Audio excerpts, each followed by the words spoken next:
ಪಶ್ಚಿಮ ಬಂಗಾಳದ ಗೆಲುವು ಬಳಿಕ ಈಗ ಕರ್ನಾಟಕದ ಪ್ಲಾನ್ ಅನ್ನು ರೂಪಿಸೋಕೆ ಈಗ ಬಿಜೆಪಿಯ ನಾಯಕರು ಪ್ಲಾನ್ ಅನ್ನು ಮಾಡಿಕೊಂಡಿದ್ದಾರೆ. ಪಶ್ಚಿಮ ಬಂಗಾಳದ ಬಳಿಕ ಕರ್ನಾಟಕವನ್ನ ಗೆಲ್ಲುವಂತ ಗುರಿ ಪಾರ್ಟಿಯನ್ನ ರಿಪೇರಿ ಮಾಡೋಕೆ ಮುಂದಾಗಿದೆ ಬಿಜೆಪಿಯ ಹೈಕಮಾಂಡ್. ನಾಯಕತ್ವ ಗೊಂದಲ ನಿವಾರಣೆಗೆ ವರಿಷ್ಠರು ಮುಂದಾಗಿದ್ದಾರೆ. ಇಂದು ಬೆಂಗಳೂರಿಗೆ ಕೇಂದ್ರದ ವೀಕ್ಷಕರ ಮೊದಲ ತಂಡ ಆಗಮಿಸಲಿದೆ. ನಾಳೆ ರಾಜ್ಯ ಬಿಜೆಪಿ ನಾಯಕರಿಂದ ಅಭಿಪ್ರಾಯ ಸಂಗ್ರಹ ಆಗತ್ತೆ.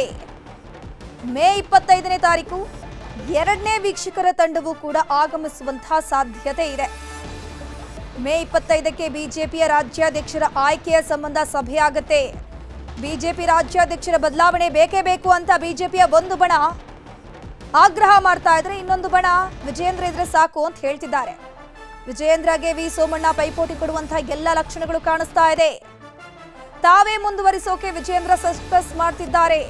ಕರ್ನಾಟಕದಲ್ಲಿ ಚುನಾವಣೆಗೆ 2 ವರ್ಷಗಳು ಬಾಕಿ ಇರುವಾಗಲೇ ಪಾರ್ಟಿ ರಿಪೇರಿಗೆ ಬಿಜೆಪಿ ಹೈಕಮಾಂಡ್ ಈಗ ಮುಂದಾಗಿದೆ. ಬಿಜೆಪಿಯ ಎಲ್ಲ ಜಿಲ್ಲಾಧ್ಯಕ್ಷರು ಹಾಗೂ ಪ್ರಮುಖ ನಾಯಕರಿಂದ ಅಭಿಪ್ರಾಯ ಸಂಗ್ರಹಿಸಲಾಗುತ್ತೆ. ಸಂಗ್ರಹಿಸಿದಾದ ಮೇಲೆ ವರಿಷ್ಠರಿಗೆ ಹೈಕಮಾಂಡ್ಗೆ ವರದಿ ನೀಡೋಕೆ ಎಲ್ಲಾ ರೀತಿಯ ಸಿದ್ಧತೆಗಳಾಗ್ತಾ ಇದೆ.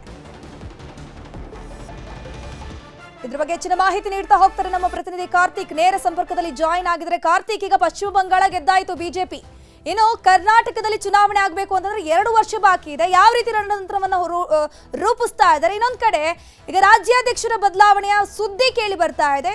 ವೀಕ್ಷಕರ ತಂಡ ಬೆಂಗಳೂರಿಗೆ ಕರ್ನಾಟಕಕ್ಕೆ ಬರ್ತಾ ಇರುವಂತದ್ದು ಎಸ್ಪೆಷಲಿ ಇದು ರಾಜ್ಯಾಧ್ಯಕ್ಷರ ಬದಲಾವಣೆಗೆ ಅಥವಾ ಕೇಂದ್ರ ಸಚಿವ ಸಂಪುಟ ಸರ್ಜರಿ ವಿಚಾರಕ್ಕೆ ಅಭಿಪ್ರಾಯ ಸಂಗ್ರಹಿಸೋಕೆ ಬರ್ತಾ ಇರೋದು ಹೇಗೆ?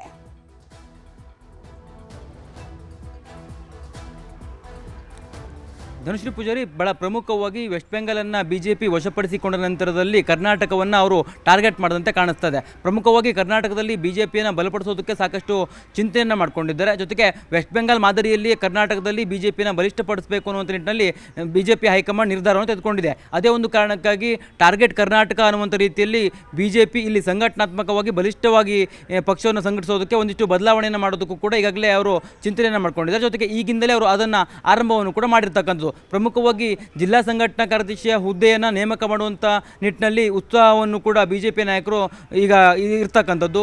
ಅಂದರೆ ಈ ಮೂಲಕವಾಗಿ ಜಿಲ್ಲಾ ಹಂತದಲ್ಲಿ ಸಂಘಟನಾ ಕಾರ್ಯದರ್ಶಿಗಳ ಮೂಲಕವಾಗಿ ಅಲ್ಲಿ ಪಕ್ಷವನ್ನು ಬಲವರ್ಧನೆ ಮಾಡುವಂಥದ್ದು, ಅದು ಮುಂದಿನ ಚುನಾವಣೆ ವೇಳೆಗೆ ಪಕ್ಷಕ್ಕೆ ಸಹಕಾರಿಯಾಗತ್ತೆ ಅನ್ನುವಂಥ ಅಭಿಪ್ರಾಯ ಬಿಜೆಪಿಯಲ್ಲಿದೆ. ಇದೇ ರೀತಿಯ ಮಾದರಿಯಲ್ಲಿ ಚುನಾವಣೆಯನ್ನು ಬಂಗಾಳದಲ್ಲಿ ಬಿಜೆಪಿ ಎದುರಿಸಿತ್ತು. ಅದು ಅಲ್ಲಿ ಸಕ್ಸಸ್ ಆಗಿರುವಂಥ ಕಾರಣಕ್ಕಾಗಿ ಆ ಒಂದು ಮಾದರಿಯನ್ನು ಕರ್ನಾಟಕದಲ್ಲಿ ಅಳವಡಿಸಿಕೊಳ್ಳೋದಕ್ಕೆ ಬಿಜೆಪಿ ನಿರ್ಧಾರವನ್ನು ಮಾಡಿಕೊಂಡಿದೆ. ಈ ಒಂದು ಜಿಲ್ಲಾ ಸಂಘಟನಾ ಕಾರ್ಯದರ್ಶಿ ಹುದ್ದೆಯನ್ನು ಯಾವ ರೀತಿಯಾಗಿರುತ್ತೆ ಅಂದರೆ RSSನಲ್ಲಿ ಪೂರ್ಣಾವಧಿ ಪ್ರಚಾರಕರು ಯಾರಿರ್ತಾರೆ ಆ ರೀತಿಯಾಗಿಯೇ ಈ ಒಂದು ಬಿಜೆಪಿಯಲ್ಲಿ ಪೂರ್ಣಾವಧಿ ಸಂಘಟನಾ ಕಾರ್ಯದರ್ಶಿಯನ್ನು ನೇಮಕ ಮಾಡಲಾಗುತ್ತೆ. ಆ ವ್ಯಕ್ತಿಯ ಕೆಲಸ ಏನಪ್ಪ ಅಂತಂದರೆ ಪ್ರತಿದಿನನಿತ್ಯವೂ ಕೂಡ ಅವರು ಸಂಘಟನಾತ್ಮಕವಾಗಿ ಯೋಚನೆಯನ್ನು ಮಾಡ್ತಾ ಸಂಘಟನಾತ್ಮಕವಾಗಿ ಅವರು ಕಾರ್ಯವೈಖರಿಯನ್ನು ಮಾಡುವಂಥದ್ದು.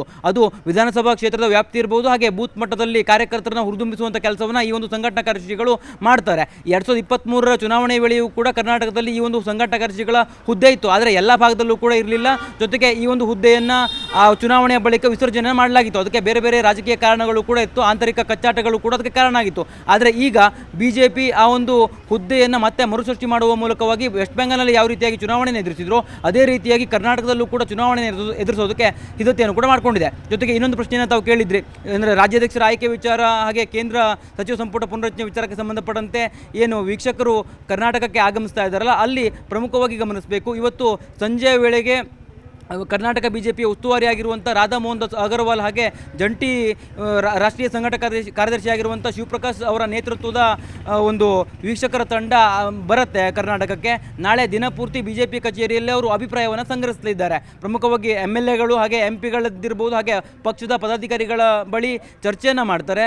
ರಾಜ್ಯಾಧ್ಯಕ್ಷರ ಆಯ್ಕೆ ವಿಚಾರವಾಗಿಯೂ ಕೂಡ ಅಲ್ಲಿ ಅಭಿಪ್ರಾಯವನ್ನು ಸಂಘಟನೆ ಮಾಡಲಾಗುತ್ತೆ. ಜೊತೆಗೆ ಮುಂದಿನ ಚಟುವಟಿಕೆಗಳು ಏನೇನಾಗಿರಬೇಕು, ರಾಜ್ಯದಲ್ಲಿ ಇಲ್ಲಿ ಈಗಿರ್ತಕ್ಕಂಥ ವಿದ್ಯಮಾನಗಳು ಯಾವ ರೀತಿಯಾಗಿದೆ, ಮತ್ತು ಪಕ್ಷವನ್ನು ಬಲವರ್ಧನೆ ಮಾಡೋದಕ್ಕೆ ಯಾವ ರೀತಿಯಾಗಿ ಸಂಘಟನಾತ್ಮಕವಾಗಿ ಬದಲಾವಣೆ ಅಗತ್ಯ ಇದೆ ಅನ್ನುವಂಥ ಎಲ್ಲ ರೀತಿಯ ಅಭಿಪ್ರಾಯವನ್ನು ಸಂಗ್ರಹವನ್ನು ಮಾಡೋದಕ್ಕೆ ವೀಕ್ಷಕರ ತಂಡವು ಕೂಡ ಬರ್ತಾ ಇದೆ. ಜೊತೆಗೆ ಇನ್ನೊಮ್ಮೆ ವೀಕ್ಷಕರ ತಂಡ ಮೇ 25ನೇ ತಾರೀಕು ಕೂಡ ಬರ್ತಾ ಇರತಕ್ಕಂಥದ್ದು, ಅಂದರೆ ಎರಡನೇ ತಂಡ. ಇಲ್ಲಿ ಪ್ರಮುಖವಾಗಿ ಗಮನಿಸಬೇಕು, ಬಿಜೆಪಿ ಈ ಒಂದು ವೆಸ್ಟ್ ಬೆಂಗಾಲ್ ಚುನಾವಣೆ ನಂತರದಲ್ಲಿ ಕರ್ನಾಟಕದಲ್ಲಿ ಒಂದಿಷ್ಟು ಬದಲಾವಣೆಯನ್ನು ಮಾಡೋದಕ್ಕೆ ಮತ್ತು ಪಕ್ಷವನ್ನು ನಿರಂತರವಾಗಿ ಸಂಘಟನೆ ಮಾಡೋದಕ್ಕೆ ಈಗಾಗಲೇ ನಿಶ್ಚಯವನ್ನು ಮಾಡಿಕೊಂಡಂತೆ ಕಾಣಿಸ್ತದೆ. ಅದೇ ಒಂದು ಕಾರಣಕ್ಕಾಗಿ ತ್ವರಿತವಾಗಿ ಕರ್ನಾಟಕದಲ್ಲಿ ಒಂದಿಷ್ಟು ಬದಲಾವಣೆಯನ್ನು ಮಾಡೋದಕ್ಕೆ ಎಲ್ಲ ರೀತಿಯ ಸಿದ್ಧತೆ ಸಿದ್ಧತೆಯನ್ನು ಬಿಜೆಪಿ ಹೈಕಮಾಂಡ್ ಮಾಡ್ತಿದೆ. ಅದರ ಪೂರ್ವಭಾಗವಾಗಿ ಈಗ ವೀಕ್ಷಕರ ತಂಡವು ಕೂಡ ಕರ್ನಾಟಕಕ್ಕೆ ಬರ್ತಾ ಇರುವಂಥದ್ದು. ಧನುಶ್ರೀ ಪೂಜಾರಿ.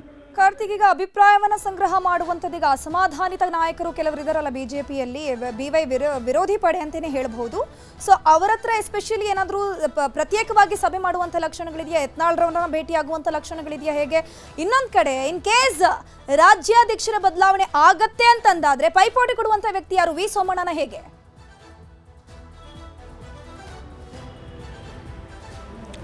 ನಿಶ್ಚಿತವಾಗಿ ಧನುಶ್ರೀ ಪೂಜಾರಿ, ಇಲ್ಲಿ ವಿ ಸೋಮಣ್ಣ ಅವರ ಹೆಸರು ಕೂಡ ಮುನ್ನೆಲೆಗೆ ಇರ್ತಕ್ಕಂಥದ್ದು. ಆದರೆ BJPಯಲ್ಲಿ ಈ ಒಂದು ರಾಜ್ಯಾಧ್ಯಕ್ಷರ ಆಯ್ಕೆ ಯಾವ ರೀತಿ ಆಗುತ್ತೆ ಅಂತಂದರೆ, ಜಿಲ್ಲಾ ಹಂತದಲ್ಲಿ ಜಿಲ್ಲಾಧ್ಯಕ್ಷರ ಏನು ಚುನಾವಣೆಯ ಮೂಲಕವಾಗಿ ಆಯ್ಕೆ ಆಗಿರ್ತಾರೆ, ಆ ಒಂದು ಅವರ ಅಭಿಪ್ರಾಯದ ಮೂಲಕವಾಗಿ, ಹಾಗೆ ಪಕ್ಷದ ವಲಯದಲ್ಲಿ ಯಾರ ಮೇಲೆ ಅಭಿಪ್ರಾಯ ಇದೆ, ಯಾರನ್ನು ರಾಜ್ಯಾಧ್ಯಕ್ಷರನ್ನಾಗಿ ಮಾಡಬೇಕು ಅನ್ನೋ ನಿಟ್ಟಿನಲ್ಲಿ ಅಭಿಪ್ರಾಯಗಳಿದೆ, ಅದನ್ನು ಆಧರಿಸಿ ಅವರು ಅಧ್ಯಕ್ಷರನ್ನಾಗಿ ಆಯ್ಕೆ ಮಾಡುವಂಥದ್ದು. ಪ್ರಮುಖವಾಗಿ ವೀಕ್ಷಕರ ಕೆಲಸ ಏನಪ್ಪ ಅಂತಂದರೆ ಇಲ್ಲಿ ಅಭಿಪ್ರಾಯವನ್ನು ಸಂಗ್ರಹ ಮಾಡೋದು. ಈಗಾಗಲೇ ಯತ್ನಾಳ್ ಅವರನ್ನು ಉಚ್ಚಾಟನೆ ಮಾಡಲಾಗಿದೆ, ಅವರಿಂದ ನಾವು ಇವರು ಅಭಿಪ್ರಾಯವನ್ನು ಸಂಗ್ರಹ ಮಾಡೋದಿಲ್ಲ. ಆದರೆ ಇಲ್ಲಿ ಪ್ರಮುಖವಾಗಿ ಪಕ್ಷದ ಪದಾಧಿಕಾರಿಗಳಿಂದ ಮಾಹಿತಿಯನ್ನು ಸಂಗ್ರಹಿಸ್ತಾರೆ. ಜೊತೆಗೆ ರಾಜ್ಯಾಧ್ಯಕ್ಷರಾಗಿ ವಿಜಯೇಂದ್ರ ಅವರನ್ನು ಮುಂದುವರಿಸಬೇಕಾ ಬೇಡವಾ, ಅಥವಾ ಮುಂದುವರಿಸಿದ್ರೆ ಪರಿಣಾಮ ಯಾವ ರೀತಿಯಾಗಿರ್ಬೋದು, ಅಥವಾ ಅವರಿಗೆ ಪರ್ಯಾಯವಾಗಿ ಯಾವ ನಾಯಕರನ್ನು ರಾಜ್ಯಾಧ್ಯಕ್ಷ ಸ್ಥಾನದಲ್ಲಿ ಕುಳ್ಳಿಸಿದಂಥ ಸಂದರ್ಭದಲ್ಲಿ ಅದು ಚುನಾವಣೆಗೆ ಸಹಕಾರಿಯಾಗುತ್ತೆ, ಅಂದರೆ ಜಾತಿ ಸಮೀಕರಣ ಯಾವ ರೀತಿಯಾಗಿ ಲಾಭ ತಂದೊಡ್ಬೋದು, ಇದೆಲ್ಲ ಯೋಚನೆಗಳನ್ನು ಮಾಡಿಕೊಂಡೇ ರಾಜ್ಯಾಧ್ಯಕ್ಷರನ್ನು ಆಯ್ಕೆ ಮಾಡಬೇಕಾಗತ್ತೆ. ಈಗಾಗಲೇ BY ವಿಜಯೇಂದ್ರ ಅವರು ಅವಧಿ ಮುಗಿದ್ರೂ ಕೂಡ ಅವರೇ ರಾಜ್ಯಾಧ್ಯಕ್ಷರಾಗಿ ಇರ್ತಕ್ಕಂಥ ಕಾರಣಕ್ಕಾಗಿ ಈಗ ಅವರನ್ನು ಮರು ಆಯ್ಕೆ ಮಾಡುತ್ತಾ ಇಲ್ವಾ ಅನ್ನುವಂಥ ಪ್ರಶ್ನೆಗಳಿದೆ. ಜೊತೆಗೆ BJPಯಲ್ಲಿ BY ವಿಜಯೇಂದ್ರ ಅವರನ್ನು ಮುಂದುವರಿಸಬೇಕು ಅನ್ನುವಂಥ ನಿಟ್ಟಿನಲ್ಲಿ ಒಂದು ಬಣ ಇದ್ದರೆ, ಇನ್ನೊಂದು ಬಣ ಅವರನ್ನು ಕೆಳಗಿಳಿಸಬೇಕು, ಅವರ ಬದಲಾಗಿ ಬೇರೆಯವರನ್ನು ಆಯ್ಕೆ ಮಾಡಬೇಕು ಅನ್ನುವಂಥ ನಿಟ್ಟಿನಲ್ಲಿಯೂ ಕೂಡ ಒಂದು ಬಣ ಇದೆ. ಪ್ರಮುಖವಾಗಿ ಆ ಒಂದು ಬಣ ಹೆಸರನ್ನು ಹೇಳ್ತಾ ಇರುವಂಥದ್ದು ವಿ ಸೋಮಣ್ಣ ಅವರನ್ನು. ಕೇಂದ್ರ ಸಚಿವರಾಗಿರುವಂಥ ವಿ ಸೋಮಣ್ಣ ಅವರನ್ನು ಬಹುತೇಕವಾಗಿ ಈ ಬಾರಿ ಕ್ಯಾಬಿನೆಟ್ ರಿಷಫಲ್ ಆದಂಥ ಸಂದರ್ಭದಲ್ಲಿ ಅವರನ್ನು ಸಚಿವ ಸ್ಥಾನದಲ್ಲಿ ಕೈಬಿಟ್ಟು ಅವರಿಗೆ ಬೇರೆ ಜವಾಬ್ದಾರಿಯನ್ನು ಕೊಡುವಂಥ ಸಾಧ್ಯತೆ ದಟ್ಟವಾಗಿದೆ. ಇಂಥ ಒಂದು ಸಂದರ್ಭದಲ್ಲಿ ಸೋಮಣ್ಣ ಅವರನ್ನೇ ಆ ಅಧ್ಯಕ್ಷ ಸ್ಥಾನಕ್ಕೆ ನೇಮಕ ಮಾಡಬೇಕು ಅನ್ನೋ ನಿಟ್ಟಿನಲ್ಲಿಯೂ ಕೂಡ BJP ವಲಯದಲ್ಲಿ ಸಾಕಷ್ಟು ಬೇಡಿಕೆಗಳಿರ್ತಕ್ಕಂಥದ್ದು. ಅದನ್ನು ಯಾವ ರೀತಿಯಾಗಿ ಈ ವೀಕ್ಷಕರು ಗಮನಿಸ್ತಾರೆ, ವೀಕ್ಷಕರ ಬಳಿ ಯಾವೆಲ್ಲ ರೀತಿಯ ಅಭಿಪ್ರಾಯಗಳ ಸಂಗ್ರಹ ಆಗುತ್ತೆ, ಅಭಿಪ್ರಾಯದ ನಂತರದಲ್ಲಿ ಹೈಕಮಾಂಡ್ ಒಂದು ನಿರ್ಧಾರವನ್ನು ತೆಗೆದುಕೊಳ್ಳುತ್ತೆ. ಧನುಶ್ರೀ ಪೂಜಾರಿ. ಥ್ಯಾಂಕ್ ಯು ಕಾರ್ತಿಕ್ ತಮ್ಮೆಲ್ಲ ಮಾಹಿತಿಗಾಗಿ.